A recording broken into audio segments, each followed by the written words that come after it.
असलकुम। नावल तो कुछ ना हाल फ़कीरां दा बाय अरीज शाह। तो अब तक हमने इसकी 15 एपिसोड्स पढ़ लिए हैं। अब आज हम 16 से स्टार्ट करेंगे और 20 तक पढ़ेंगे। तो चलें शुरू करते हैं। पिछले 4 घंटों से वो मुसलसल हर जगह उसे ढूंढ रहा था। कोई जगह नहीं थी जो उसने नहीं देखी थी। होटल के आसपास से लेकर दूर दूर तक ना जाने वो अचानक कहाँ चली गई थी। सर, मुझे तो लगता है किडनैपिंग का केस है, हमें पुलिस को इन्फॉर्म करना चाहिए। वो जो मुसलसल उसे पागलों की तरह कभी इधर भागते देख रहा था परेशानी से बोला। अचानक इस तरह से होटल में सबके सामने लड़की का गायब हो जाना, फिर कहीं पता न चलना, ये इन्हीं सोचों में डाल चुका था। तुम ठीक कह रहे हो, लगता है पुलिस स्टेशन जाना चाहिए। अब अनान परेशानी से बाहर निकलने लगा जब सानिया उसके पीछे आई। मुझे नहीं लगता कि ये किडनैपिंग केस है जिसमें पुलिस को शामिल किया जाए। वो कोई बच्ची नहीं है। हो सकता है कहीं चली गई हो घूमने फिरने, या फिर किसी को जानती हो उसके साथ चली गई हो। मुझे नहीं लगता कि तुम्हें पुलिस वगैरह में जाना चाहिए। वेट करो, हो सकता है शाम तक वो आ जाए, सानिया ने उसे समझाते हुए कहा। वो यहाँ किसी को नहीं जानती, किसी को भी नहीं। मेरे अलावा वो इस तरह से कहीं नहीं जाती। ज़रूर इसके साथ कुछ हुआ है। वो बेचैनी से कहता बाहर निकलने लगा, जबकि उसका पुलिस स्टेशन जाना सानिया को भी परेशान कर चुका था।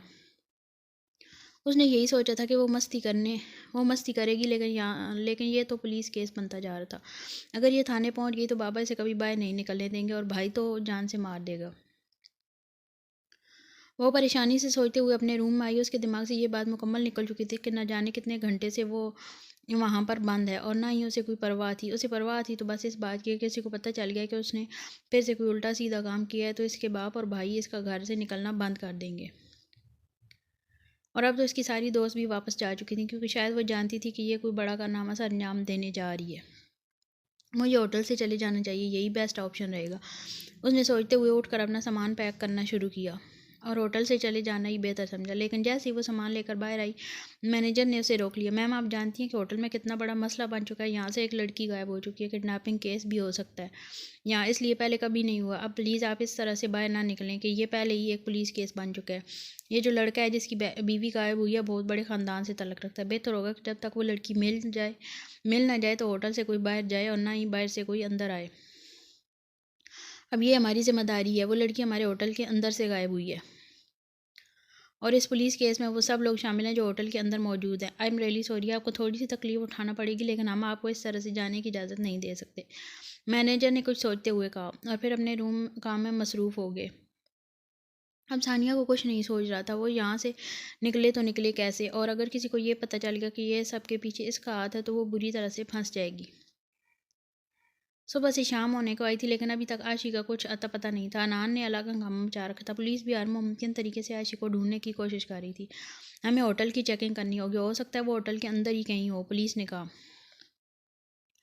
होटल के अंदर मुमकिन कैसे? अगर भी यहाँ होती तो कोई छोटी बच्ची थोड़ी है कि यूँ गायब हो जाती है। और मिस सानिया का कहना है कि उन्होंने उन्हें बाहर निकलते हुए देखा है, मैनेजर ने सानिया की तरफ इशारा करते हुए कहा। वो सब कुछ तो ठीक है, लेकिन हम बाहर हर तरफ चेक कर चुके हैं, यहाँ आसपास वो कहीं भी नहीं है, और इतने घने जंगल में कोई बेवकूफ़ ही है जो जाएगा। आज बर्फ़बारी ना होने की वजह से रास्ते साफ़ किए जा रहे हैं, इसलिए यहाँ से आगे थोड़ी ही फासले पर सारे रास्ते भी बंद हैं।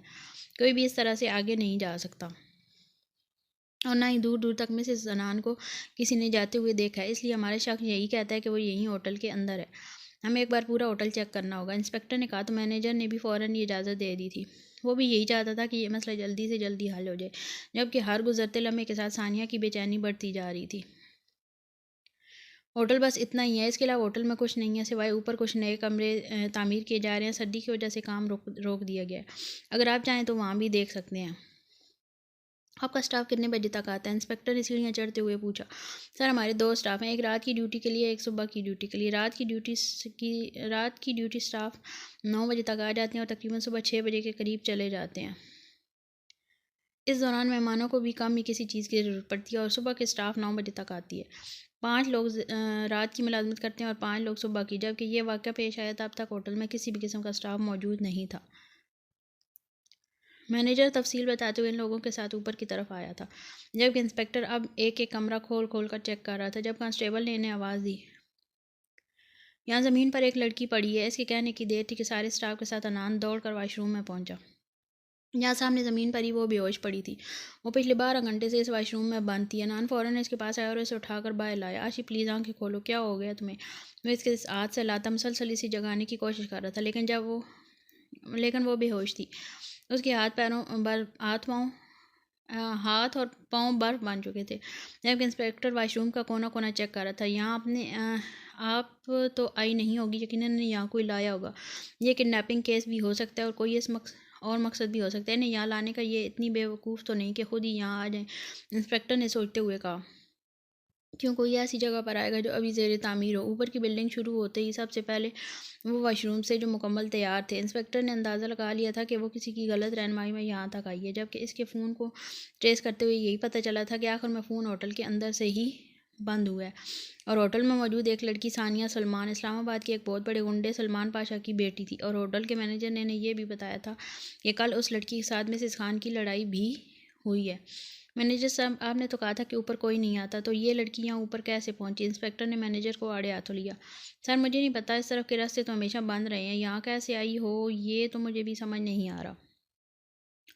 मैनेजर ने परेशानी से जवाब दिया। आप डॉक्टर को बुलाएं। जब तक इन्हें होश नहीं आ जाता होटल से, ना तो कोई बाहर जाएगा और ना ही कोई बाहर का अंदर आएगा। मैं जानना चाहता हूँ ये इत्तेफाक से यहाँ आई हैं या कोई इन्हें यहाँ लाया है। मिस्टर खान, आप अपनी वाइफ का ध्यान रखें। इन्हें रूम में ले जाएं और आप डॉक्टर को बुलाएं, इंस्पेक्टर मैनेजर से कहा था, जिस पर वो मोबाइल निकाल कर डॉक्टर को फ़ोन करने लगा।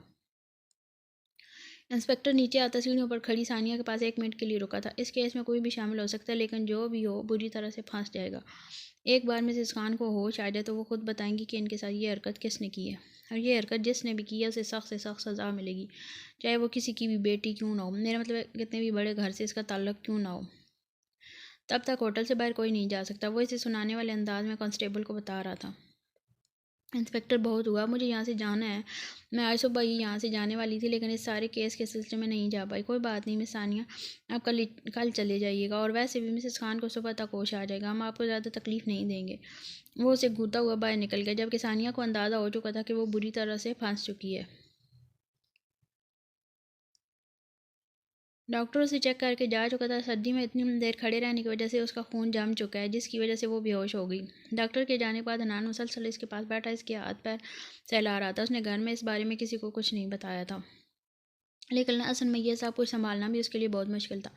मैनेजर और इंस्पेक्टर के हिसाब से कहीं ना कहीं इस सब में सानिया शामिल थी, क्योंकि सानिया का एक झूठ पकड़ा जा चुका था कि सुबह उसने उसे बाहर निकलते हुए देखा है, जबकि ऐसा कुछ भी नहीं था। वो कहीं बाहर गई ही नहीं थी। आज का दिन हनान की ज़िंदगी का सबसे बुरा दिन था। डॉक्टर ने कहा कि उसे किसी भी वक्त होश आ सकता और इस वक्त रात के 2 बज रहे थे, जबकि अनान अपनी भूख प्यास की परवाह किए बगैर इसके बारे में सोचे जा रहा था। अगर तो इस सब में सानिया शामिल थी, वो इसे सख्त से सख्त सज़ा दिलवाना चाहता था, लेकिन उसे गुस्सा अपनी लापरवाही पा रहा था। वो कैसे इसे छोड़कर चला गया? सिर्फ 5 मिनट के अंदर क्या से क्या हो गया था? अगर वो सुबह तक वहाँ ना पहुँचते तो शायद वो अपनी आशी को हमेशा के लिए खो बैठता। वो तो खुदा का लाख लाख शुक्र था कि उसने वक्त पर पुलिस की मदद ले ली। पुलिस का तो कहना था कि जब तक 24 घंटे मुकम्मल ना हो जाए वे इस तरह का कोई भी केस नहीं ले सकते, लेकिन उसकी बेचैनी और जुनून देखते हुए इंस्पेक्टर ने इसके केस को लेने की हामी भर ली थी। अब बस एक बार इसे होश आ जाए तो वो खुद सानिया का नाम लेकर उसे उसके किए की सज़ा दिलवाएगी। अभी वो यही सब कुछ सोच रहा था कि उसे आशी के वजूद में कपकपाहट महसूस हुई। वो अगले ही पल अपनी सारी सोचों को साइड करता इसके वजूद को खुद में समेट चुका था। उसे अपने करीब महसूस करके आशी ही उसके पाँव में समेट आई थी। आशी की आंख खुली तो वो इसके बिल्कुल पास सा बेचैन सा लेटा हुआ था।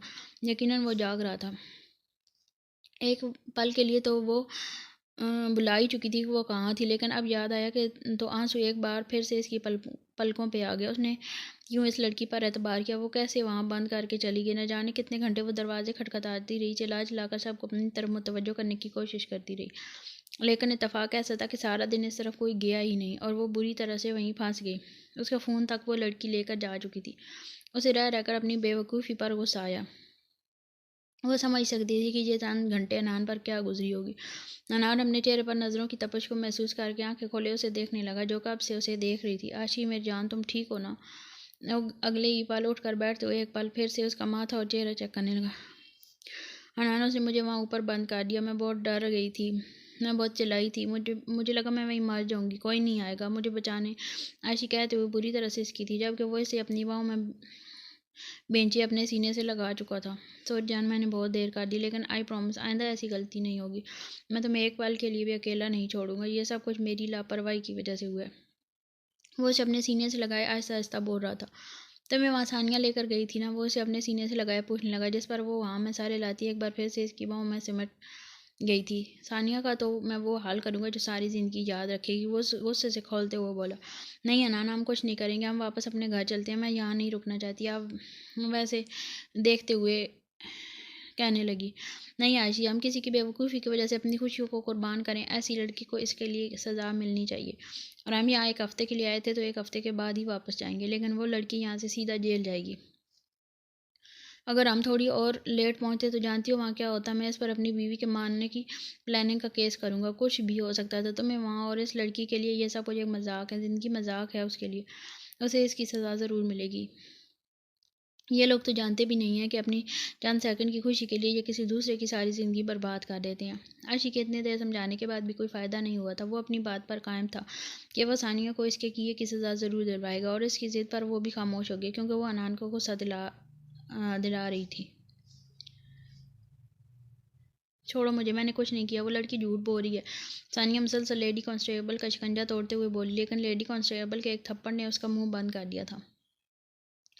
आज की नौजवान नस्ल में प्रैंक एक नशा है, जो कि नौजवान नस्ल में बुरी तरह से फैला हुआ है। प्रैंक एडिक्ट लोग ये नहीं जानते कि उनकी इस छोटी सी मस्ती की वजह से दूसरों की ज़िंदगी किस तरह से बर्बाद हो सकती है, उसकी जान जा सकती है। उन्हें परवाह होती है तो सिर्फ़ और सिर्फ अपनी मस्ती, मजाक और एंटरटेनमेंट की। बहुत सारे ममालिक में प्रैंक को एक गुनाह तस्वर किया गया। ये एक ऐसा नशा है जो इंसान की ज़िंदगी बर्बाद कर देता है। चंद ममालिक में इनकी सख्त सज़ा रखी गई है, लेकिन चंद ममालिक में इसकी कोई हैसियत ही नहीं है, और ऐसे ही चंद ममालिक में आम इंसान की ज़िंदगी इस नशे का शिकार हो रही है। मजाक की एक हद मुकर्रर है। ऐसे मजाक जो दूसरों की दुनिया बर्बाद कर दें वो मजाक नहीं बल्कि गुनाह है, और ऐसा ही गुनाह अपने सुकून के लिए सानिया करने जा रही थी। इन्हें वापस आए हुए 15 दिन गुजर चुके थे। आजकल अनान हर वक्त एरिया में रहने लगा था। उसका ज़्यादातर वक्त एरिया में गुजरता। एरिया के लोगों को क्या मसला है और एरिया में कौन सी चीज़ की ज़रूरत है, वो छोटी छोटी चीज़ से लेकर बड़ी से बड़ी चीज़ का ख्याल रखने लगा था। एरिया की जिम्मेदारी उसने अपने कंधों पर ले ली थी। एरिया के सब लोग उसे एक अच्छा लीडर समझने लगे थे। सब ने इसे मैनेजर बनाने का फैसला किया था, क्योंकि वो पूरे एरिया के लोगों को एक फैमिली की तरह ट्रीट कर रहा था। अपने गुस्से और लड़ाका तबीयत को एक साइड पर रखकर वो सिर्फ और सिर्फ एरिया की भलाई के लिए सोच रहा था, जबकि दूसरी तरफ सोसाइटी में क्या हो रहा था उसकी भी खबर उसे मिलने लगी थी।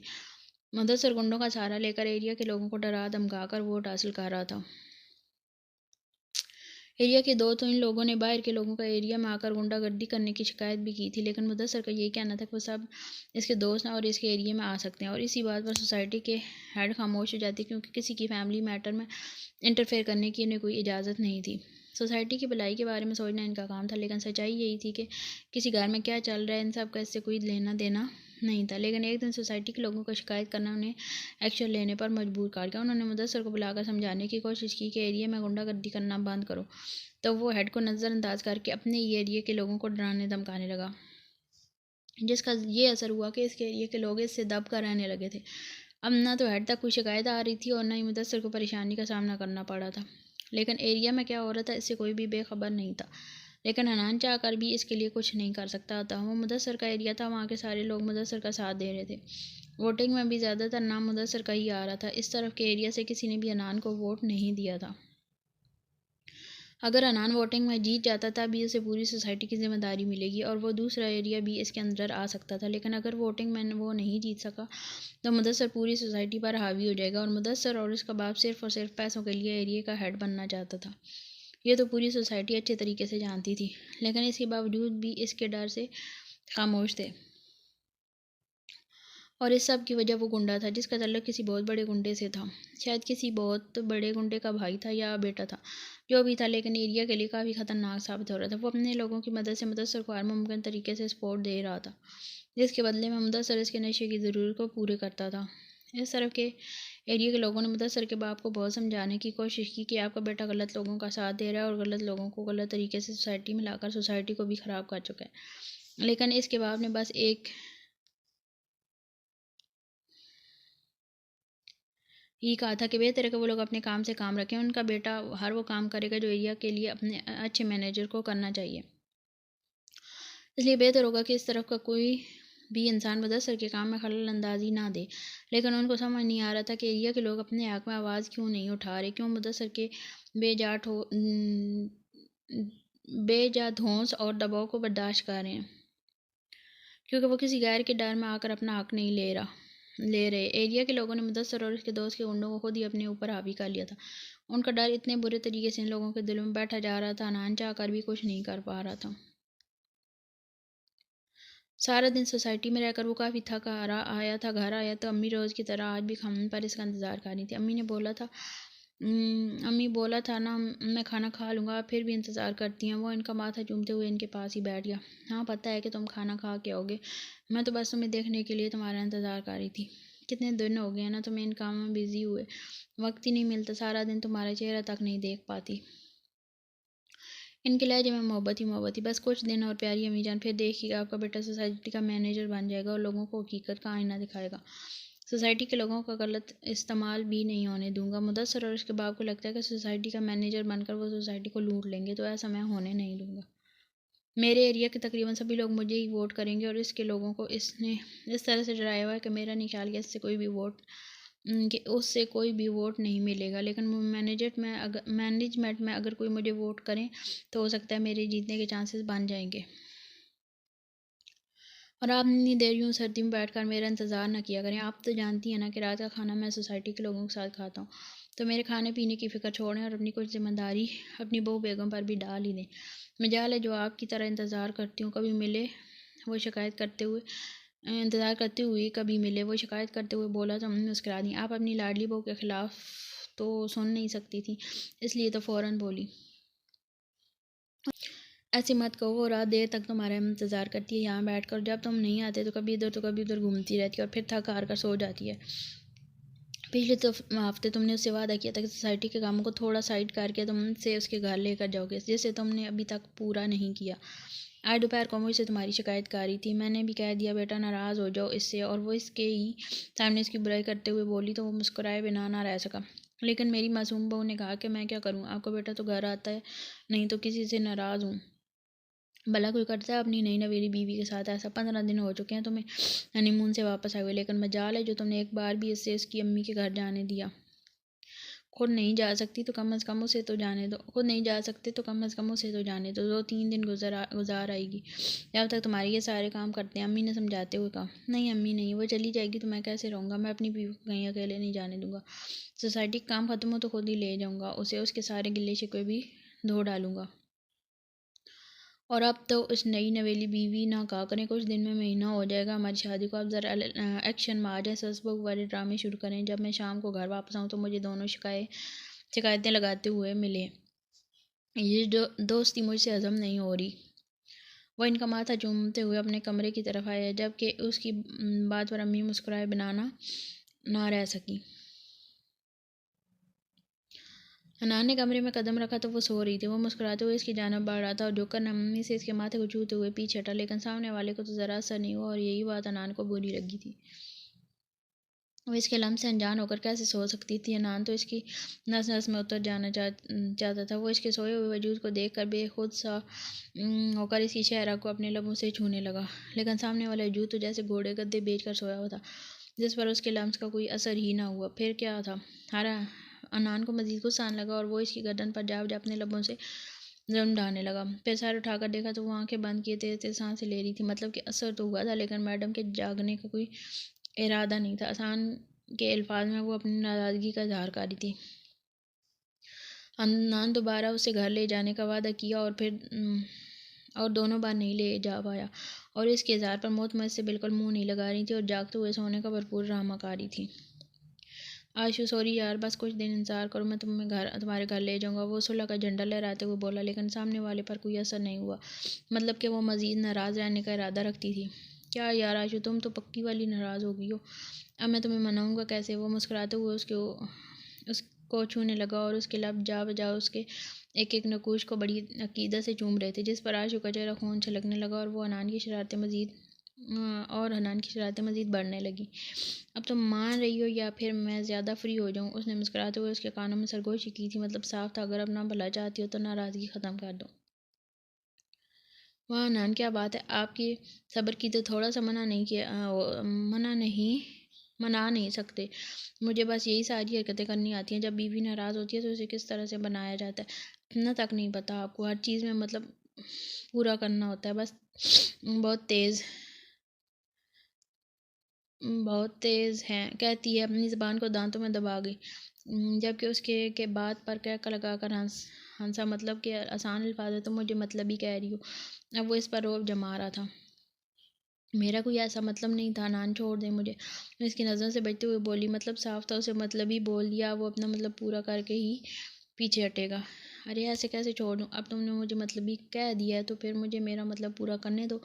वो हंसते हुए इसके चेहरे पर झुका था। नान, मैं नाराज़ हूँ ना। इसकी शिद्दत सहते हुए वो बेबसी से बोली, प्यार करने तो दो, मैं बाद में मना लूँगा। नान उसके कानों के लौ को झूमते हुए सरगोशी करके उसे अपने बाहों में समेट गया, जबकि वो उसे इसी सही मायनों में मतलब का मतलब समझा रहा था, जब तक कि वो इसकी बाहों में पिघलती उसकी शिद्दतों को बर्दाश्त कर रही थी। रात का न जाने कौन सा वक्त था जब इसका फ़ोन बार बार बजने लगा। उसने एक नज़र घड़ी की तरफ देखा जो रात के 3 बजा रही थी, और फिर अगले ही लम्हे अपना फ़ोन उठाने लगा। इतनी रात किसका फ़ोन हो सकता है? क्या हुआ आज इतनी रात फ़ोन किया? खैरियत तो है? उसने आज का फ़ोन उठाकर पूछा। कुछ खैरियत नहीं है। हनान मुदस्सर और उसके गुंडे हमारे एरिया में न जाने क्या कर रहे हैं। मुझे तो लग रहा है छुपा कर कोई बड़ी चाल चाल रहे हैं। तुम जल्दी से आ जाओ। कुछ देर पहले रिजवान हॉस्टल से घर वापस आया तो उसे कुछ गड़बड़ महसूस हुई। बाहर निकलकर उसने मुदस्सर और उसके गुंडों को देखा। हम लोग छुप कर इनका पीछा कर रहे हैं, प्लीज़ तुम जल्दी आ जाओ, इससे पहले कि ये कोई बड़ी गड़बड़ कर दें। उसे पूरी बात बताकर फ़ोन रख चुका था, जबकि वो बिस्तर एक तरफ करके जल्दी से उठा और अपने एरिया पर किसी किस्म का रेस नहीं ले सकता था। यकीनन मुदस्सर उसे किसी बड़े खेल में फंसाने का इरादा रखता था। ये शायद वो एरिया के लोगों को बुरी तरह से नुकसान पहुंचाने वाला था, मगर जो भी था वो रिस्क लेने को बिल्कुल तैयार नहीं था। वो जितना जल्दी हो सके इस जगह पर पहुंचा था जहां उसने उसे बुलाया था। उसके साथ एक लड़का और भी था, रिजवान, जो इसके एरिया से ताल्लुक़ रखता था और हॉस्टल में रहता था। आज रात ही उसने वापस आना था। वापस आती ही उसने अपने एरिया में इस वक्त इन लोगों को देखा तो फ़ौरन ही इन्हें बताया। हनान भैया, वो देखें, वो लड़के बिजली के बटन के साथ कुछ कर रहे हैं। उसने बिजली ऑप्टन के साथ खड़े 3 लड़कों को देखा, जिनमें एक मुदस्सर का दोस्त है, वो गुंडा भी था। इंतहा की उससे सिंध की तरफ बढ़ा। उसे सामने से आते देखकर वो गुंडे भी अलर्ट होकर इसकी जानिब बढ़ रहे थे, लेकिन अनान रुका नहीं। वो आगे बढ़ते हुए इन तीनों को दुर्गत बनाने लगा, जबकि पकड़ने की वजह से मुदस्सर थोड़ा खौफज़दा हो चुका था। उसका इरादा वापस जाने का था, लेकिन ये लड़के यहीं पर लड़ाई झगड़ा करने लगे थे। क्यों आए थे तुम इतनी रात को यहाँ? वो इन तीनों को बुरी तरह से पीट कर मुदस्सर के गिरबान पकड़ पूछने लगा, जब अचानक पीछे से किसी ने इस पर हमला किया। इससे पहले कि वो डंडा इसके सर पर लगता, वो अपनी टांग की मदद से पीछे खड़े लड़के को मार चुका था। वह एक झटके से डंडा छोड़ता ज़मीन पर गिरा था। आस और उसके बाकी दोस्त मौके पर पहुँच कर इन लोगों को दुर्गत बनाने लगे, जबकि अनान का सारा ध्यान विकी पर था, जो नशे की हालत में बुरी तरह से लड़खड़ाता हुआ अपने दोस्त का साथ देने की कोशिश कर रहा था। वो उसके करीब आया और उसके सीने पर अपना बूट रखकर उसे वार्न करने लगा, देखो लड़के, तुम चाहे कितनी भी बड़ी गुंडे के बेटे क्यों ना हो, मेरी ज़ात पर इतना सा फ़र्क भी नहीं पड़ता। मैं तुम्हारी वो हालत करूँगा, बाप को शक्ल दिखाने के लायक नहीं रहोगे। तुम्हारा बाप गुंडा सही, लेकिन तुम्हें बुराई से बचाने की कोशिश कर रहा है, लेकिन इसमें तुम अपना आप बर्बाद कर रहे हो। अभी वक्त है, समझ जाओ। ये तो मुदस्सर है, इसे कानून से ताल्लुक़ रखता है, तो ये तो फिर मेरे हाथों जिंदा बच जाएगा, लेकिन तुम नहीं बचोगे। मैं किसी बाहर के इंसान को अपनी सोसाइटी में बर्दाश्त नहीं कर सकता, और तुम जैसे गुंडों को किस तरह से सीधा करना है कि अनान सिकंदर खान बहुत अच्छे तरीके से जानता है। इसलिए बेहतर होगा कि आज के बाद तुम मुझे इस एरिया में नज़र ना हो, यहाँ नहीं, इस तरफ, वरना बहुत पछताओगे। समझ रहे हो ना मेरी बात को? आज इन सब एरिया से धक्का मार कर बाहर निकालो, लेकिन टांगों पर नहीं, गद्दों पर। और वो आज को कहता हुआ खुद उठकर अपने घर की जानिब बढ़ गया, जबकि उसे अब इससे उसके दोस्तों ने ही किसी को मुंह दिखाने के लिए था।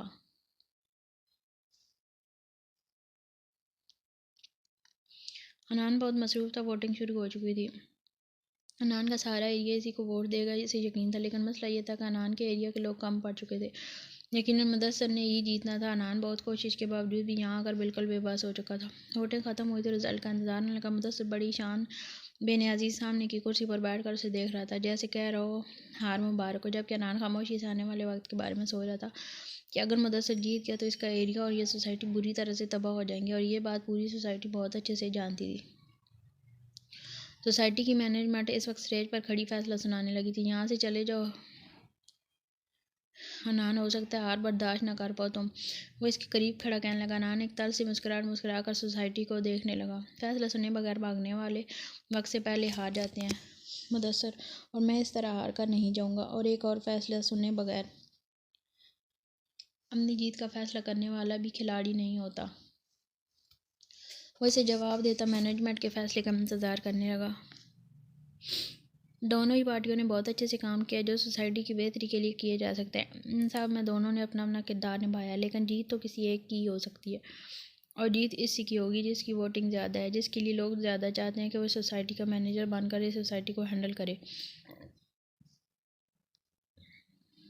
तो अब आते हैं जीत की तरफ। आजकल ये जीत का फैसला हमने या मैनेजमेंट ने नहीं, बल्कि आप सब आवाम ने किया, यानी कि एरिया के लोगों ने, और एरिया के लोगों ने अपना लीडर चुन लिया है। विनर का ऐलान करते हुए मुदस्सर ने उठकर अपने कोट के बटन बंद किए थे, जबकि हनान एक नज़र उसे देखकर सर झुका गया। लेकिन मैनेजर अगले अल्फाज ने उसके कदमों में जंजीर डाल दी थी। पूरी सोसाइटी में सिर्फ 6 लोगों ने मुदस्सर को वोट किया, जिसमें उसके वालिद वालिदा और उसके 4 दोस्त शामिल हैं, जबकि इनके अलावा इसके पूरे एरिया के साथ साथ हनान की पूरी एरिया ने सिर्फ और सिर्फ हनान को ही वोट किया है, जिससे हमने सोसाइटी को संभालना शुरू किया है। ऐसा पहली बार हुआ है कि इतने अच्छे से किसी ने पूरी सोसाइटी, पूरे एरिया को संभाल लिया। और अपने एरिया के साथ साथ हनान ने जिस तरह से दूसरे एरिया की मदद की और इनका सहारा बना, इससे ये बात साबित हुई है कि हनान ये एक बाकमाल लीडर बन सकता है। और हमारे फैसले के तहत आप सबको ये खुशखबरी सुनाई जाती है कि हमारा अगला मैनेजर हनान सिकंदर खान है। हनान के नाम के साथ ही पूरे हाल में तालियां बजने लगी, जबकि वहाँ मौजूद 6 लोगों को समझ नहीं आ रहा था कि ये बाजी किस तरह से उलट गई। हनान सारी सारी रात जाकर सिर्फ और सिर्फ अपने और मुदस्सर के एरिया की मदद कर रहा था। वो जानता था कि इस एरिया के लोग बहुत ज़्यादा डरे हुए हैं। मुदस्सर ने गुंडों का सहारा लेकर जिस तरह से वोटिंग हासिल करने की कोशिश की, वो एक जुर्म था, लेकिन इस जुर्म के खिलाफ आवाज़ उठाने के लिए वो लोग तैयार नहीं थे। और जहाँ सख्ती का काम नहीं करती, वहाँ नरमी और खुश अखलाक़ी एक बेहतरीन सहारा है। और हनान ने अपने इसी सहारे का इस्तेमाल किया था। मुदस्सर की गैर मौजूदगी में वो एरिया को पूरी तरह से अपने हक में कर चुका था, और इन लोगों ने एक प्लान बनाया जिसके मुताबिक वो लोग मुदस्सर का ही साथ दे रहे थे। लेकिन ऐन वक्त पर जब वोटिंग की बारी आई तो सबने हनान को आउट किया, हनान को वोट किया, क्योंकि ज़िंदगी डर कर गुजारने से बेहतर था कि वो हनान जैसे एक अच्छे मैनेजर को वोट देकर अपनी ज़िंदगी आसान कर लें। पूरा एरिया खुशी से झूम रहा था, जबकि मुदस्सर अपनी इस बेइज्जती का बदला लेने के लिए किसी भी हद तक जाने को तैयार था। इतनी ज़्यादा बेइज्जती के बाद वो सर झुकाकर अपने दोस्तों के साथ वहाँ से निकल गया। 15 दिन में हनान ने पूरे एरिया का नक्शा बदल दिया था। पाँव और हाथ में आते ही वो काम कर रहा था जो उसे एरिया के लिए बेहतर लग रहा था, जबकि ऐसे मुदस्सर अपनी बेइज्जती और जलन की आग में बुरी तरह से जा रहा था। आजकल वो अपने किसी दोस्त को भी मुंह नहीं लगाता था, बस दिलो दिमाग में एक ही बात चाह रही थी कि वो अपनी बेइज्जती का इंतकाम कैसे ले। जबकि हनान और इसके दोस्त एरिया के असल मेंबर होने का हक अदा कर रहे थे। कुछ ही दिन में मिस्टर और मिसेज उम्रे के लिए जाने वाले थे, लेकिन मसला ये था कि वो अपनी बहू को भी साथ लेकर जाना चाहते थे। और ऐसे में हनान सिकंदर का कहना था कि वो अपनी बीवी के बगैर एक दिन नहीं रह सकता, और एरिया को छोड़कर फिलहाल वो कहीं नहीं जा सकता, क्योंकि वो पूरे एक जिम्मेदारी उसके कंधे पर है। जबकि डॉक्टर्स ने आज ही को अपना ख्याल रखने के लिए कहा था, क्योंकि वो जिस्मानी तौर पर काफ़ी कमज़ोर थी। ऐसे में उसको हर वक्त किसी न किसी की ज़रूरत थी। हनान ने उनसे वादा किया था कि वह उनकी पोते या पोती का भरपूर ख्याल रखेगा, और अपनी बीवी का कितना ख्याल रखता है ये वो सभी जानते हैं। अभी पिछले हफ्ते ये ना पता चला था कि आशी प्रेग्नेंट है। इन दोनों खुशी की तो कोई इंतहा ही नहीं थी, लेकिन तब तक इनकी सीट कंफर्म हो चुकी थी और अल्लाह ने इन्हें अपने घर पाने का मौका फराहम किया था। वो इस सादत को छोड़ भी नहीं सकते थे। जबकि हनान ने कहा था कि अभी प्रेगनेंसी स्टार्ट हुई है, वो आराम से एग्ज़ाम दे सकती है, क्योंकि अभी से ही वो इसकी कायली को नोट करने लगा था। इसलिए साफ साफ कह दिया था कि मैं सोसाइटी का मैनेजर हूँ और मेरी बीवी गवार है, ये बात मुझे गवारा नहीं। इसलिए बेचारी आशी को हनान जैसा हिटलर हस्बैंड बकौल आशी के भी संभालना था। माँ बाप जैसे ससुर और सास का भी ख्याल रखना था, अपनी पढ़ाई को भी तवज्जो देनी थी और अपने बेबी को भी केयर करनी थी, क्योंकि अब इसके नाजुक मासूम कंधों पर बहुत सारी जिम्मेदारियाँ आ चुकी थी। और ऐसे में मामा बाबा भी उम्र के लिए जाने वाले थे। वो भी उम्र के लिए जाना चाहती थी, लेकिन हनान ने उससे वादा किया कि अगले साल वो इसे खुद अपने साथ उम्र के लिए लेकर जाएगा, जिस पर अब वो अगले साल ना सिर्फ उम्र का नहीं बल्कि अपने बेबी का भी इंतज़ार कर रही थी, क्योंकि इन तीनों को ये सादत नसीब हो। यार कब तक जाएंगे आप लोग उम्रे के लिए? इतने दिन हो चुके हैं, टिकट्स आए हुए हैं और अभी तक आपका ये हफ्ता नहीं गुजरा। जब देखो मेरी बीवी को अपने पास बिठाए रखते हो। कब्ज़ा जमाए रखते हो। आप लोगों की वजह से मेरी बीवी के पास मेरे लिए टाइम ही नहीं है। और जैसे ही बाहर से आया था सोफे पर बैठते हुए दोनों को कहने लगा, जबकि वो दोनों इसकी बात को नज़रअंदाज करते हुए आशी को हदायत दे रहे थे। और फिर इससे हटकर बाबा ने इसकी तरफ देखते हुए वॉर्न करने वाले अंदाज में कहा, कान खोल कर सुन लो अनान, हर 3 दिन के बाद इसे माँ के घर लेकर जाना है और इसकी माँ और बहन से मिलवाने के लिए हमें ज़्यादा वक्त लग जाएगा वापस आते हुए। उम्र से वापसी पर हम ज़ियारतों के लिए जाएंगे। अल्लाह के पाक जगहों को देखना नसीब हुआ है तो हम जल्दी वापस नहीं आ सकेंगे, लेकिन अगर तुम्हारी कोई भी शिकायत की इसने तो आते ही तुम्हारी क्लास ज़रूर लग जाएगी। ख़बरदार, जो हमारी बेटी को ज़्यादा तंग किया उसकी हर बात मानना, उसे किसी किस्म की कोई टेंशन नहीं होनी चाहिए। और ख़बरदार जो तुमने उससे तजस्सुस सबर ख़बरदार जो तुमने उससे सख्ती की। ऊंची आवाज़ में बात की। बाबा सख्ती से कह रहे थे। ठीक है बाबा, मैं आपकी सारी बात मानूंगा।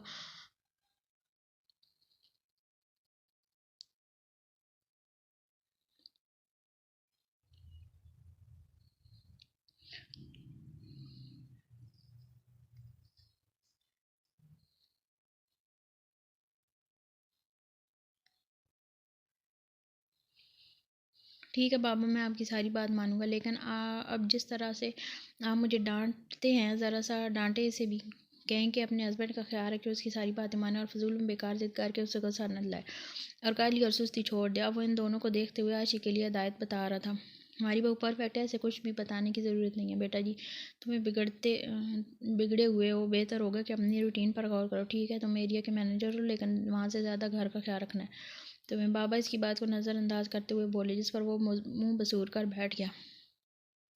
जब से ही शादी हुई थी कि समझना मुश्किल था कौन इनका दामाद है या बेटा, लेकिन दामाद को भी तो वीआईपी ट्रीटमेंट मिलता है। यहाँ पर तो इसके साथ किसी ज़बरदस्ती के मेहमान जैसा सलूक किया जाता था।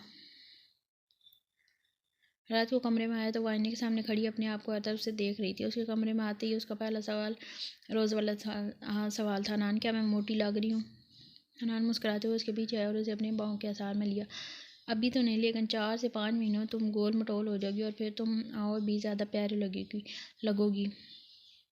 वो अपने लबों में इसके रुखसार को छूते हुए बोला, जिस पर आशी अपना सोच चेहरा झुकाए उसकी बाहों से निकलने की कोशिश करने लगी। कोशिश बेकार और मुझे पसंद भी नहीं, तुम जानती हो ना। वह इसके आसार को तोड़ने की कोशिश पर सख्ती से बोला था, जिस पर आशी बेबस होकर मजाक तर्क करते हुए उसके सीने से सर टिका गई। अनान, एक बात को नाराज़ तो नहीं होगे, गुस्सा नहीं करेंगे मुझ पर? वो आईने में से देखते हुए कहने लगी। तो अनान ने मुस्कुराते हुए ना में सर लाया, लेकिन जानता था वो ज़रूर कोई ना कोई ऐसी फजूल बात करने जा रही है जिस पर उसे गुस्सा आएगा और फिर वो हमेशा की तरह वादा बुला के इसे बहुत सारा डांटेगा। नहीं करूँगा गुस्सा, बोलो क्या कहना चाहती हो? उसके खामोश रहने पर वो बोला था। आशी मुस्कुराते हुए उसकी तरफ मुड़ी।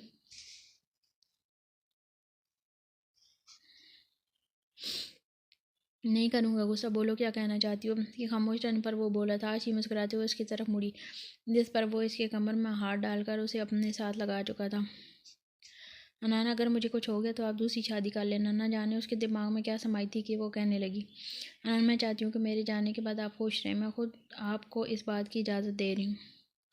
आशी आवाज़ में इंतहा की सख्ती थी, लेकिन जबकि ऐसी सख्ती पर अपनी कमर पर भी महसूस कर रही थी।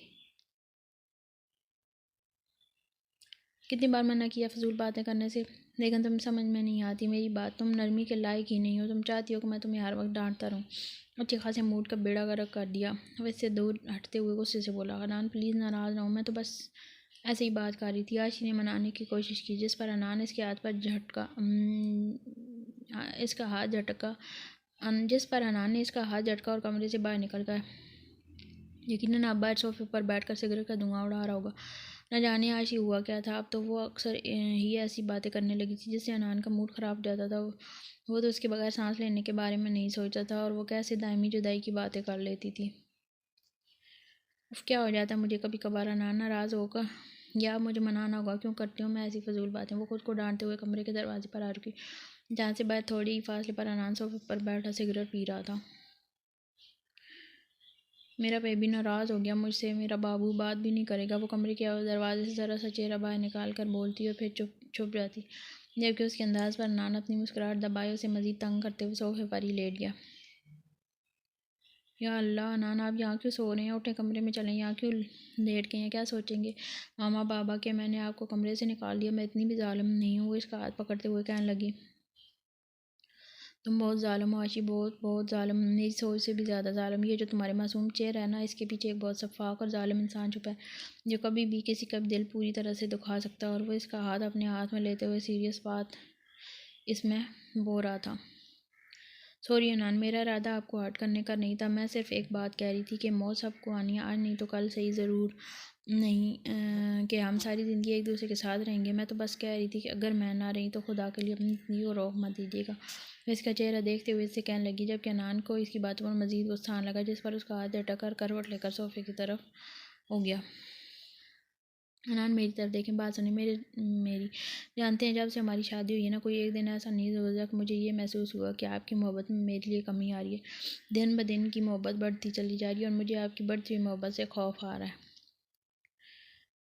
मैं दिन रात अल्लाह से ये दुआ मांगती हूँ कि वो हम दोनों को जुदा ना करे। मैं जानती हूँ कि आपके बिना मेरा कोई वजूद नहीं है और मैं बिल्कुल ख़त्म हो जाऊँगी, लेकिन मुझे ऐसा लग रहा है कि अगर मैं ना रही तो आप भी नहीं रहेंगे, और मैं ये नहीं चाहती। मैं बस ये चाहती हूँ, बस कर आशी, मैं नहीं सुनना चाहता कि तुम क्या चाहती हो या नहीं। मैं खुश हूँ तुम्हारे साथ, मैं नहीं करना चाहता जुदाई की बातें। मुझे भी डर लगता है, मुझे भी खौफ आता है जुदाई से। इससे मत ऐसे मत करो ये सारी बातें। मुझे ऐसा लगता है कि कोई मेरे अंदर कोई मुझे काट रहा है। इस पर वो ऊंची आवाज़ में चिल्लाया था, जिस पर आशी सहम कर एक कदम पीछे हटी, लेकिन अगले ही पल वो इसका हाथ थाम कर उसे अपने ऊपर गिरा चुका था। आशी, मुझे नहीं करनी है ऐसी बातें जिसमें तुम ना हो, मुझे नहीं जीनी है ऐसी ज़िंदगी जिसमें मेरी आशी ना हो। वो इसे अपनी बाहों में समेटते हुए बोला, जबकि उसके सीने पर सर रखते हुए आशी भी अपने दिमाग से सारी सोचों को जुटलाते हुए उसकी धड़कनों की आवाज़ सुनने लगी, जिसकी याद धड़कन के साथ आशी का नाम जुड़ा था।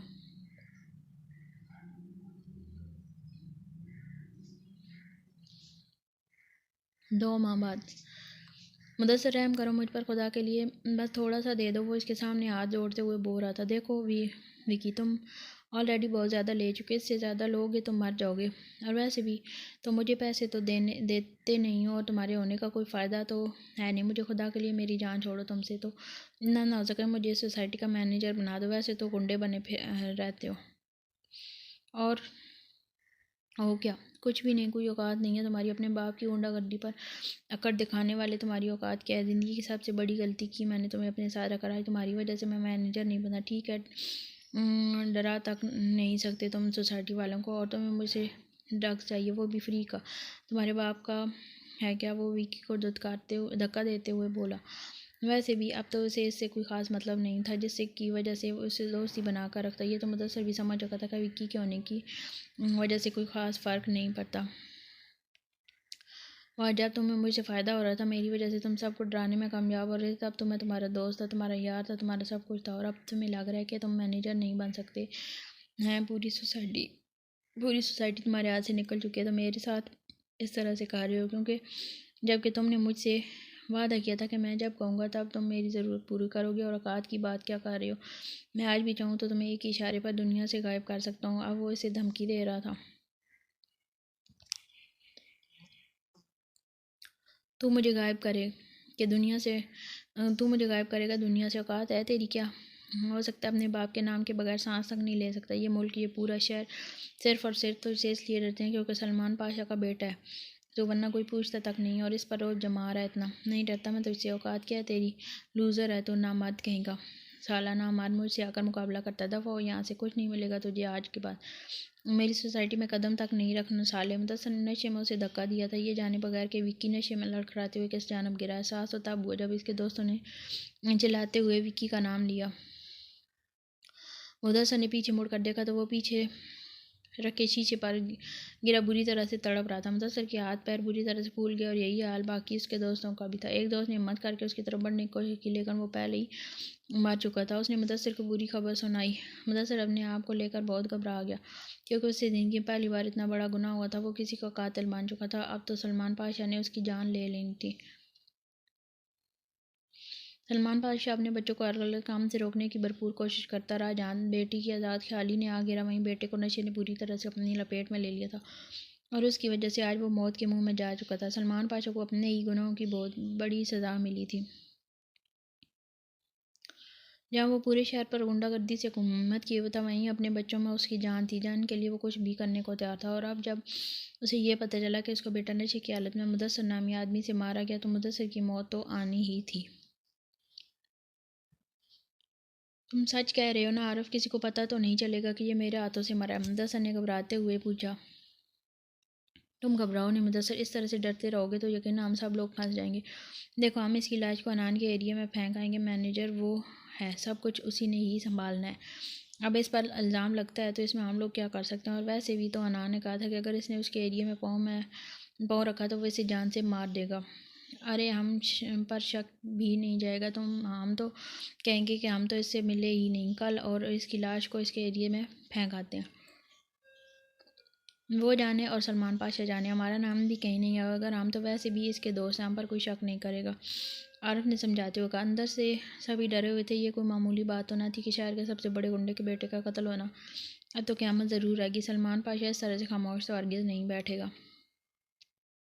वो जो अपने बेटे को हर बुरी आदत से महफूज रखने के लिए हर मुमकिन कोशिश करता था, भला कैसे मुमकिन है कि इसके बेटे का कत्ल हो जाए और वो खामोशी से हाथ पर हाथ धरे बैठा रहे। लेकिन अब जो भी करना था इन्हें करना था। वो दोनों विकी की लाश को हिला के विकी की लाश को हनान के एरिया में फेंक कर आए थे। देखिए अनान साहब, लाश आपके एरिया से मिली और आपने इन्हें धमकी दी थी कि अगर वो यहाँ पर दोबारा नजर आए तो अपनी जान से मार देंगे। पहले भी आप लोग हाथापाई और लड़ाई कर चुके हैं और कानून का शक आपकी तरफ जा रहा है। वो सुबह से अनान को पूरी तरह से घेरे हुए थे। लेकिन इंस्पेक्टर, मैंने कुछ किया ही नहीं है और ना ही मुझे इस सब का डर है। डरता तो वो जो गुनहगार होता है। मेरा इस सब से कोई वास्ता नहीं है। हाँ, लेकिन ये कत्ल मेरे इलाके में हुआ तो मैं इसका ज़िम्मेदार ज़रूर हूँ और मैं आपके साथ पूरी तरफ से कोऑपरेट करने की कोशिश भी करूँगा। लेकिन आप जिस तरह से मुझ पर इल्ज़ाम लगा रहे हैं, ये आपका तरीका बिल्कुल गलत है। फ़िलहाल आपके पास कोई सबूत नहीं है मुझे मुजरिम ठहराने के लिए। अनान ने समझदारी से कहा। देखिए अनान साहब, सबसे पहली बात यह है कि धमकी आपने इन्हें दी थी, और दूसरा, वो कोई आम इंसान नहीं बल्कि सलमान पाशा का बेटा है। सलमान पाशा कौन है ये तो आप जानते ही होंगे कि किसी तारफ़ के मोहताज तो वो हैं ही नहीं। सलमान पाशा अपने तरीके से इसके कातिल तक पहुँचे। बेहतर है कि आप इकरार जुर्म कर लें, वरना सिवाय पछताने के कुछ नहीं रहेगा आपके पास। वो इसे डराते हुए बोला। यकीनन सलमान पाशा के टुकड़ों पर बिकने वाला एक गद्दार था। अनान सिकंदर ने कभी पछताना नहीं सीखा, और जहाँ मेरी गलती हो वहाँ मैं अपने जुर्म को कबूल कर लेता हूँ। यहाँ मैंने कुछ नहीं किया और बेहतर है कि आप सलमान पाशा की धौंस जमाने ना छोड़ दें। आप अपने शक की बुनियाद पर पिछले 24 घंटे से मुझे यहाँ बैठाए हुए हैं और शक की मुद्दत बस इतनी ही होती है। तो मैं अब जा रहा हूँ अपने एरिया में। अगर इसके बाद इसमें किसी भी तरह की मदद की ज़रूरत हुई तो मैं हाज़िर हूँ। पिछले 24 घंटे से यहाँ पुलिस स्टेशन बैठा उसका शक दूर करने की कोशिश कर रहा था। न जाने कौन था वकास पाशा का कातिल जिसका इल्ज़ाम इसके सर पर लगाया था। उसने उसे धमकी दी थी कि अगर वो इसके एरिया में दोबारा नजर आया तो वो इसके साथ बहुत बुरा सलूक करेगा। लेकिन इसका मतलब ये नहीं था कि वो उसे कत्ल कर देगा। और बहुत सारे वक्त से तो अनान ने उसे देखा तक नहीं था। मामा और बाबा 2 माह के बाद अगले हफ्ते वापस पाकिस्तान आने वाले थे, और वो और राशि तो उनके वापसी पर सरप्राइज़ में इनकी वेडिंग एनिवर्सरी की पार्टी की तैयारियां कर रहे थे। और अचानक विकी की लाश मिली, वो भी इसी के एरिया से, जिसका इल्ज़ाम भी उसके सर पे आ चुका था। वो इन दोनों के आने से पहले ये इसको ख़त्म कर देना चाहता था, लेकिन शायद अब ये केस लंबा चलना था। सलमान पाशा की उसे और दुख की कोई इंतहा नहीं थी। अपने अकलौते बेटे की लाश को देखकर वो गुंडानुमा इंसान भी टूट कर बिखर चुका था। दुनिया के सामने दरिंदा कहलाने वाला इंसान आज बहुत बुरी हालत में अपने बेटे की लाश पे तड़प रहा था। पाशा को मतलब था तो सिर्फ और सिर्फ अपने बेटे के कातिल से। वो अपने बेटे की लाश को देखकर जिस तरह से तड़प रहा था, वो वैसे ही इसका खून खौल रहा था, और अपने बेटे की कातिल को जान से मार देने के लिए। वो अनान के बारे में वो सारी इन्फॉर्मेशन अगर ठीक कर चुका था, उसके बेटे को धमकी दी गई है ये भी वो जान चुका था। मुदस्सर और इस वक्त पाशा के दाएं बाएं खड़े उसके दुख में बराबर के शरीक हो रहे थे।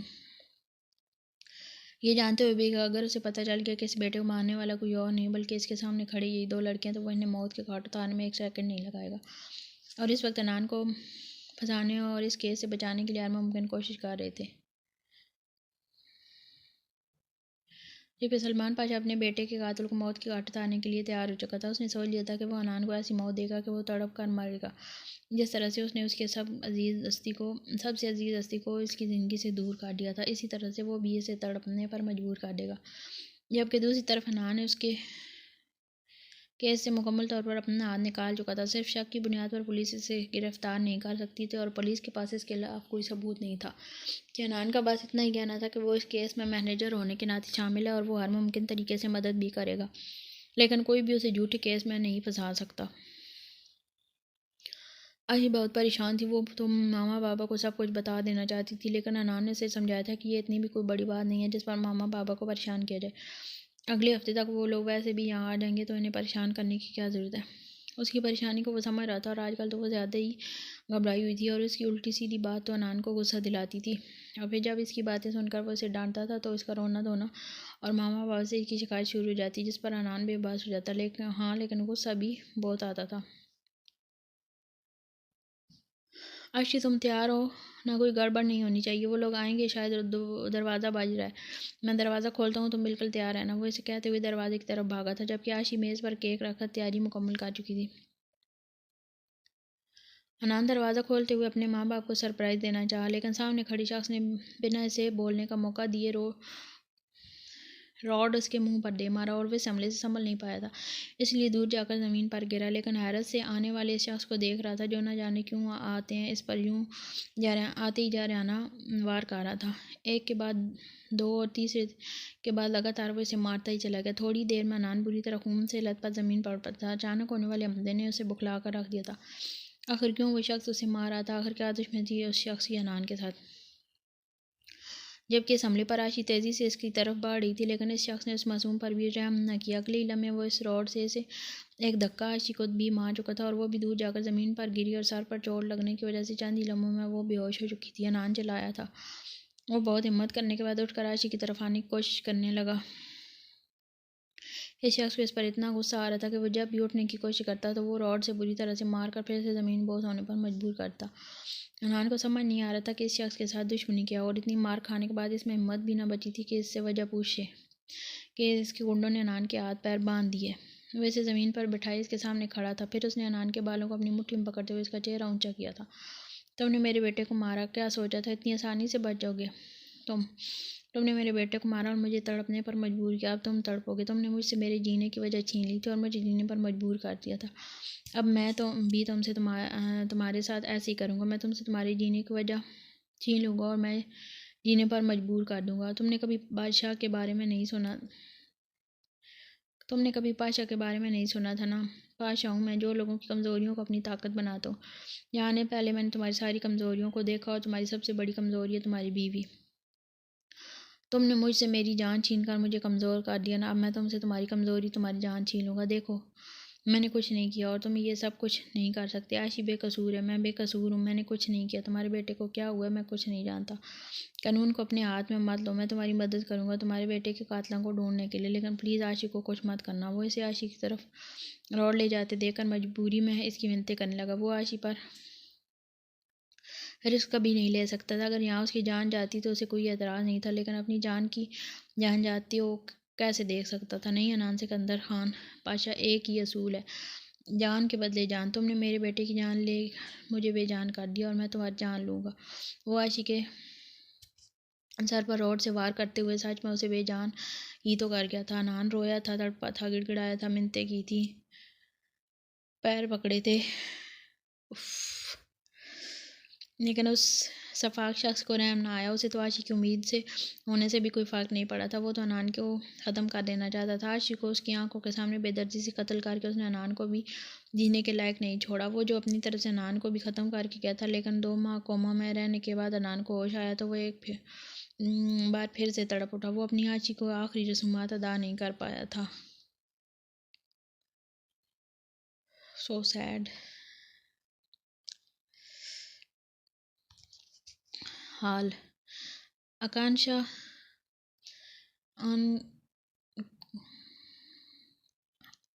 आकांक्षा को सुनते हुए खुद भी रो रही थी कि क्या कुछ नहीं बीती थी इस शख्स पर, और वो लड़की जो इस शख्स की मोहब्बतों के लायक थी तो इस शख्स की मोहब्बतों की हकदार थी। वो तो न जाने कितने वक्त से अनान की मोहब्बतों के साथ मौत की गहराइयों में उतर चुकी थी। आकांक्षा के पास अल्फाज ख़त्म हो चुके थे। वो तो बस इन्हें सुन रही थी, इन्हें समझने की कोशिश कर रही थी।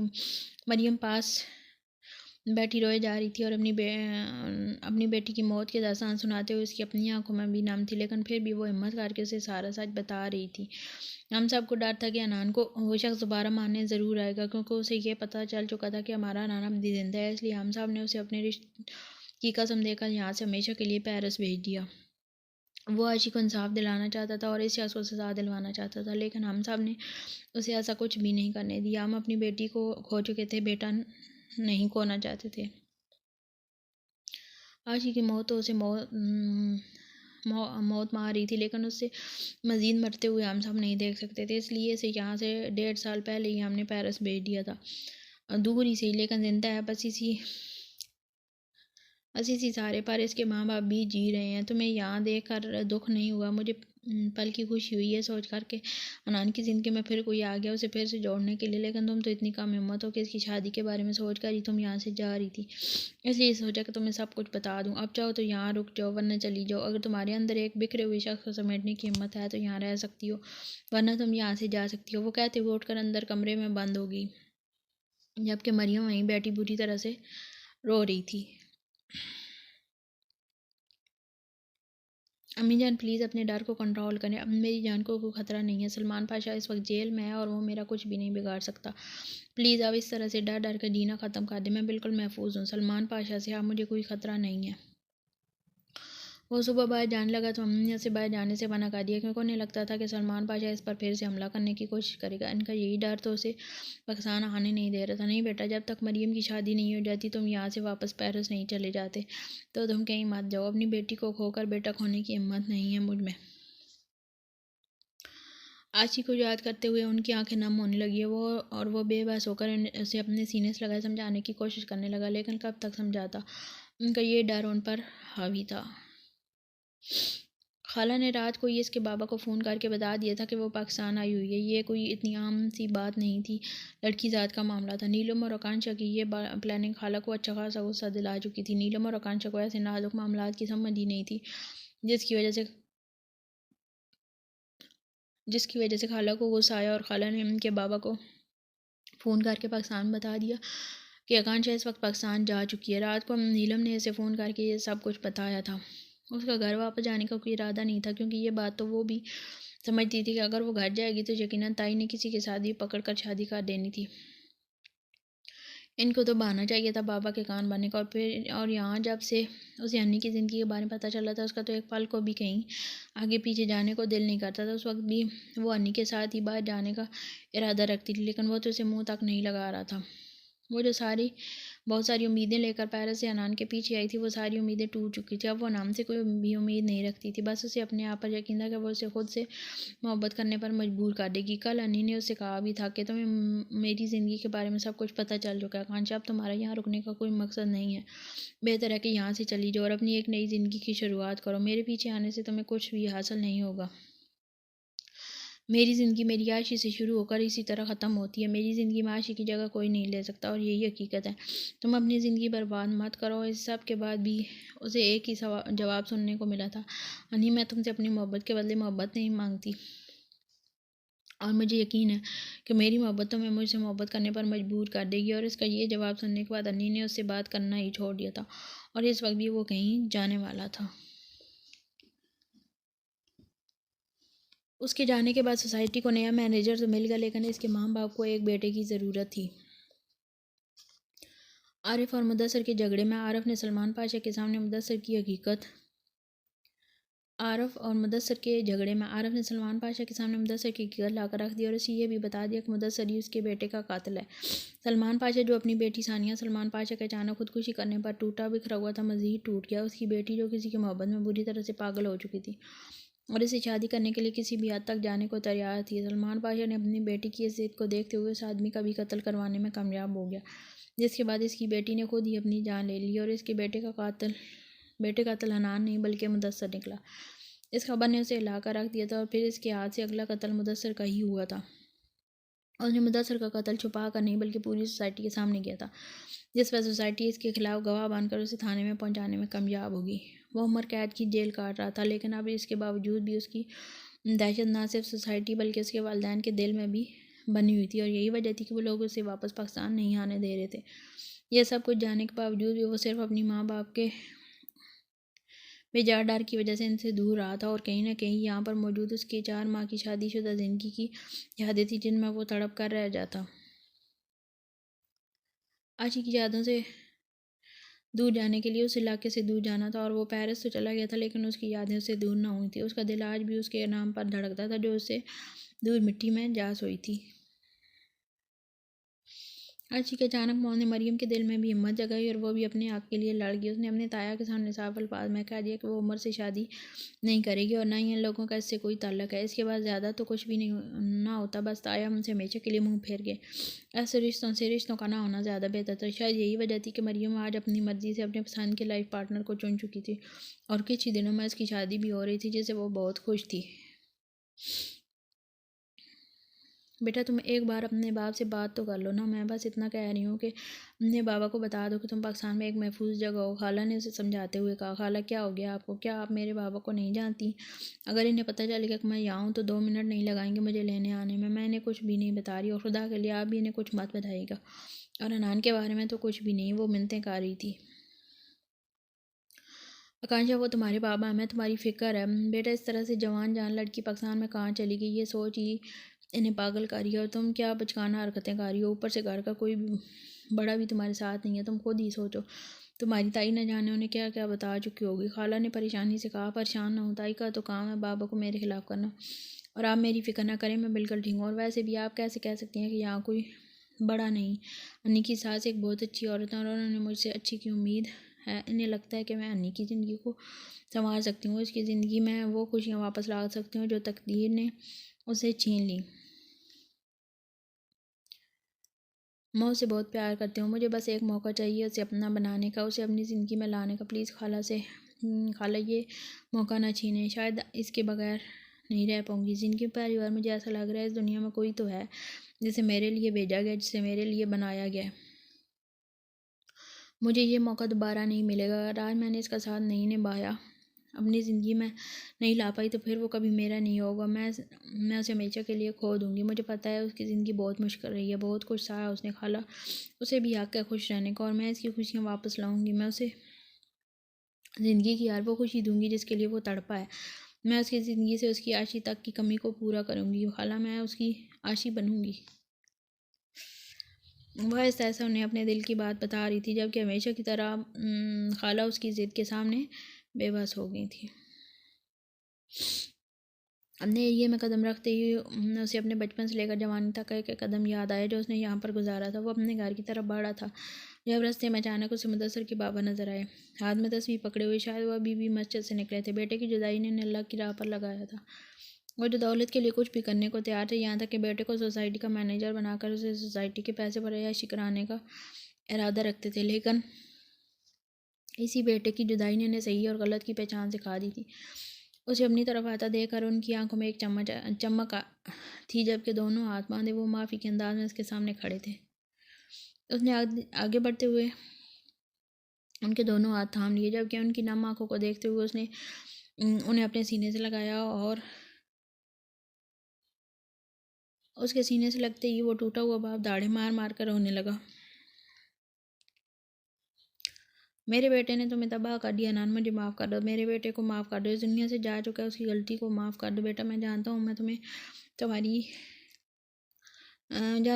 तुम्हारी आशी वापस ला कर नहीं दे सकता, लेकिन अपने बेटे के गुनाहों की माफ़ी तो मांग सकता हूँ। वो रोते हुए कह रही थी, जबकि इन्हें अपने सीने से लगाया। अनान खामोशी से इन्हें सुन रहा था। बस कर दें अंकल, शायद आशी की ज़िंदगी के दिन ही इतने ही दिन थे। मुझे मुदस्सर से कोई गिला नहीं, जा चुका है वो। इससे गिला करके भला मुझे क्या हासिल होगा। मुझे आपसे भी कोई गिला नहीं और नहीं मैं अपने दिल में आप दोनों के लिए किसी किस्म की नफरत रखता हूँ। जो हुआ सो हो गया। वही ने खुद से अलग करते हुए अपने घर की तरफ जाने लगा, जहाँ दरवाजे पर इसका बाप इसका इंतज़ार कर रहा था और उसने आगे बढ़ते हुए इन्हें अपने सीने से लगा लिया। दोनों की आंखें नाम थी, लेकिन वो रोना नहीं चाहता था। उसकी माँ बीमार थी और उसके सामने रो कर वो उसे मज़ीद बीमार नहीं कर सकता था। उसने अपनी आंखों से आंसू साफ किए और मुस्कुराता चेहरा लिए कमरे की तरफ आ गया। आज 1.5 साल के बाद अपने बेटे को देखकर वो एक बार फिर से जी उठी थी। ज़िंदगी में अचानक होने वाले हादसात ज़िंदगी को बुरी तरह से बदल देते हैं और सिर्फ ऐसे हादसात की वजह से हम ज़िंदगी को दोबारा वैसा नहीं बना सकते जैसे हमारी ज़िंदगी कभी हुआ करती थी। शायद ज़िंदगी इसी का नाम है।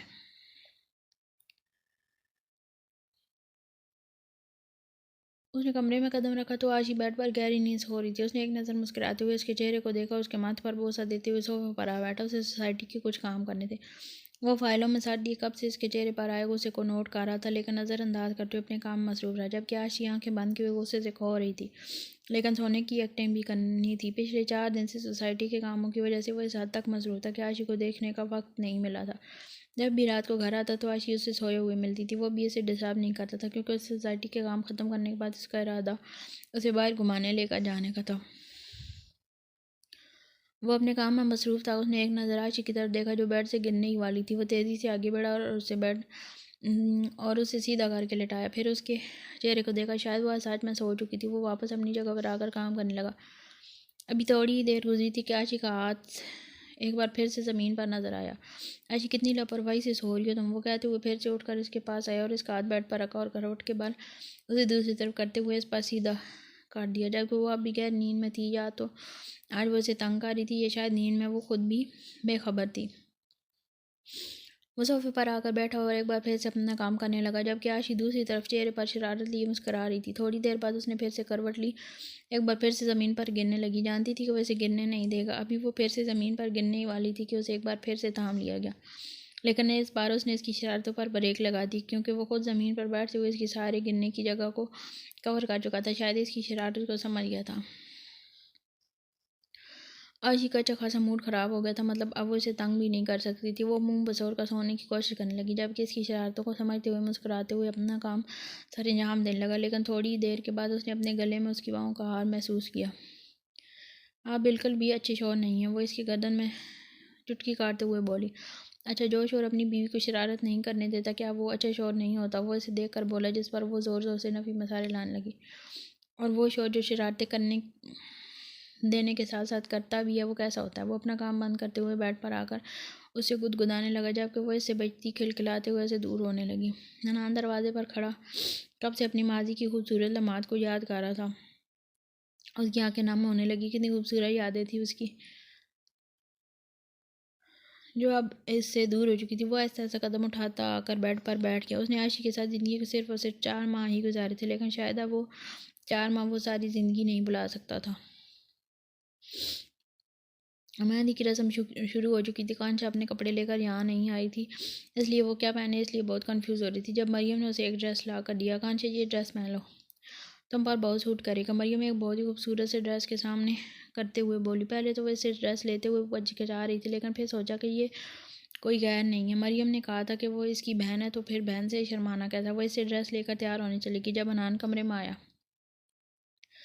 अनान भाई, आपके मामा पापा आए हैं मेहंदी पर। वो इसके सामने खड़ी पूछने लगी। जब अनान ने नफ़ी में साथ लाया, नहीं मम्मा की तबीयत बहुत ख़राब थी, वो नहीं आएंगी, लेकिन मैं तो हूँ ना यहाँ। उसने मुस्कुराते हुए मरियम के सर पर हाथ रखा तो वो भी मुस्कुरा दी। जब आकांक्षा वाशरूम से निकल कर इसके सामने आई, लेकिन उसे देखकर ना जाने क्यों अनान को गुस्सा आने लगा, और इसकी आंखों को गुस्सा देखकर मरियम इसके सामने आकर खड़ी हुई। आकांक्षा ने शॉपिंग नहीं की थी, तो इसके पास कपड़े नहीं थे, बस इसलिए मैंने उसे आशी का ड्रेस दे दिया। वो कुछ शर्मिंदा सी इसे बता रही थी, जबकि उसकी नज़रों का मफहूम समझ कर वो भी अंदाज़ा लगा चुकी थी कि आशी को ड्रेस पहनने की वजह से उसे गुस्सा आ रहा है। और कुछ ही देर में वो भी खामोशी से कमरे से बाहर निकल गई। जी, तो ये थी हमारी आज की एपिसोड। आई होप सो आपको अच्छी लगी होगी, और मिलेंगे फिर नेक्स्ट वीडियो में। तब तक के लिए अल्लाह हाफ़िज़। अपना ख्याल रखिएगा और दुआ में याद रखिएगा।